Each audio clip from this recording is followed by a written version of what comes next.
זה קרה ב-12 בלילה. הכל היה חשוך ואפל.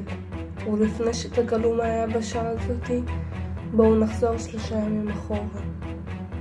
הייתי בבית ספר ויום אחד המורה אמרה לנו שיש לנו יום כיף בקרקס לורדון, עם הרבה צחוקים, שירים וריקודים יפים. המורה שאלה מי רוצה ללכת לשם ולעשות חיים, וכמובן שהצבעתי ראשון. בהפסקה אני וחבריי דיברנו על תופעה מוזרה ודי מפחידה שקורית בימים האחרונים, תופעת הליצנים ברחוב. כולנו התבדחנו על זה כי חשבנו שלנו זה לא יקרה בחיים, אבל יום אחד החבר שלי דניאל הופיע ליצן תוך כדי שהוא הלך ברחוב, ולפתע הליצן ריסס לעיניים שלו תרסיס רעיל. כעבור כמה ימים דניאל נסע לבית חולים ומאז לא שמר על קשר. מה שאנחנו לא יודעים זה אם הוא נפטר או לא נפטר. זאת הייתה השאלה הגדולה. עם הזמן התופעה הזאת מתחילה לצוץ הרבה יותר, והיא התחילה להלחיץ אפילו את ההורים שלי. וככל שהזמן מתקדם, ככה הזהירו אותנו בחדשות לצאת כמה שפחות החוצה. נבעטתי.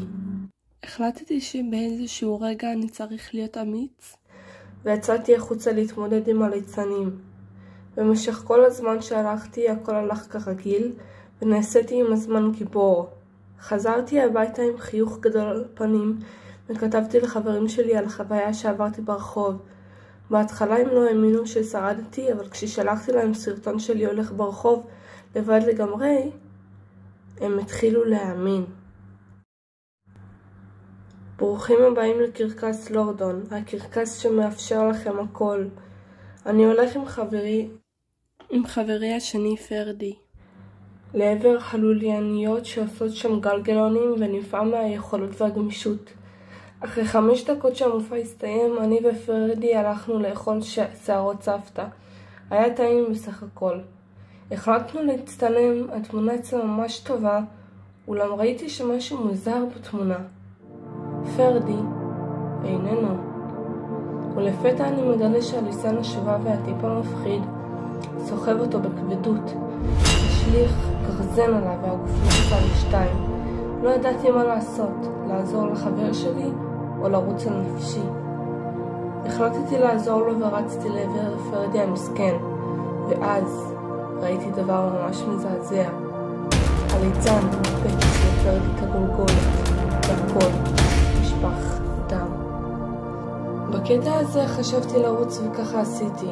עוד 5 שניות אני מגיע לאוטובוס, עוד 3 שניות אני מגיע לאוטובוס, עוד שנייה אחת אני מגיע לאוטובוס, ואז תקיפים אותי 20 ליצנים מטרידים ועושים סביבי מעגל מזעזע, ופתאום מתחילים להעלות אותי בלהבות. צרחתי כל כך חזק, אבל אף אחד לא הצליח להציל אותי.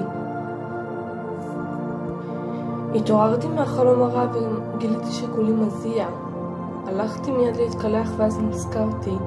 היום הולכים לקרקס לורדון. החששות מתחילות לפעול בלבי ואני מתחיל שוב להזיע. אני מנסה לסלק את המחשבות השליליות על הבוקר ולבסוף אני נרגע. כשהגעתי לבית ספר, הגעתי קצת באיחור. לפחות לא פספסתי את רוב השיעור. בשיעור השני המחנכת שלנו הגיעה והתחילה להוציא אותנו אחד לקראת קרקס לורדון. הפלשבקים של החלום הרע הפריעו לי כשעליתי לאוטובוס. והשתדלתי לא לחשוב על זה. אך התת מודע רצה אחרת. כשהגענו היה לי דז'ה וו של החלום. אני ופרדי הלכנו ליצניות שעשו את כל מיני פעלולים.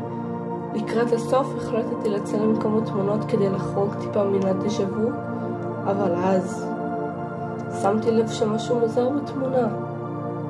הפעם לא הופיעו ליצניות גמישות, אלא ליצנים מבעיטים עם גרזנים. החלטתי לצוות את עצמי כמה פעמים, אבל משום מה הצביטה כאבה לי, מה שאומר שאני כבר במציאות, ואני הולך עוד מעט למות.